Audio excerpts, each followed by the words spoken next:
మిథున రాశి. మృగశిర 3, 4 పాదాలు, ఆరుద్ర 1, 2, 3, 4 పాదాలు, పునర్వసు 1, 2, 3 పాదాలు. ఈ రాశి వారికి ఇబ్బందులేమీ లేని కాలం గడుస్తుంది. కొత్త ప్రయత్నాలు, వాటి వల్ల ఫలితాలు లభిస్తాయి. కుటుంబ సభ్యులతో ఆనందంగా కాలం గడుపుతారు. రోజువారీ పనులన్నీ కూడా సకాలంలో పూర్తయి ఆ ప్రభావం ఇతరుల విషయాల మీద పడి అభివృద్ధి బాట వేస్తారు.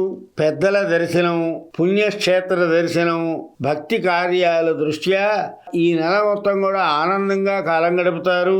చిరకాల మిత్రుల కలయిక, దాని వలన ఖర్చు ఎక్కువ అవుతుంది. శుభపుణ్య కార్యక్రమంలో ఎక్కువగా పాల్గొంటూ ఉంటారు.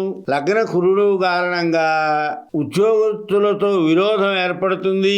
ఒక్కొక్కసారి ఉద్యోగచ్యుతి కూడా కలిగే అవకాశం ఉంది.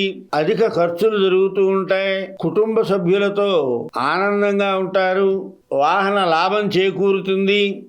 స్త్రీలతో మాట్లాడేటప్పుడు జాగ్రత్తగా వ్యవహరించండి, లేకపోతే చికాకులు వెంటబడతాయి.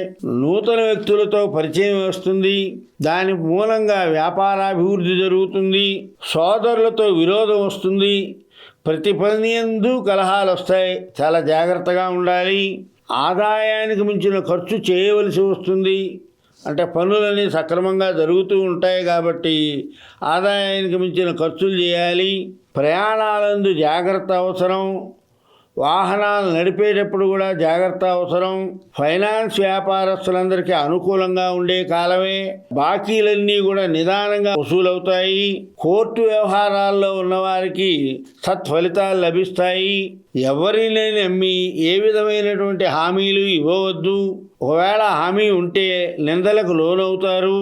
పెద్దల కుటుంబంలో పెద్దలకు చికాకు కలిగించే విషయాలు ఏవీ చేయవద్దు. అధికారుల ఒత్తిడి ఎక్కువగా ఉంటుంది. నూతన ఉద్యోగ ప్రయత్నాలు సఫలమవుతాయి. షేర్ మార్కెట్ వ్యాపారస్తులు తొందరపడవద్దు, ఫలితం లభిస్తుంది. ఈ రాశివారు లలితా సహస్రనామ పారాయణ చేయండి. చదవడం రానివారు శ్రీమాత్రే నమః అనే నామాన్ని 108 సార్లు ఉదయం సాయంత్రం అనుకుంటే చాలా మంచి జరుగుతుంది.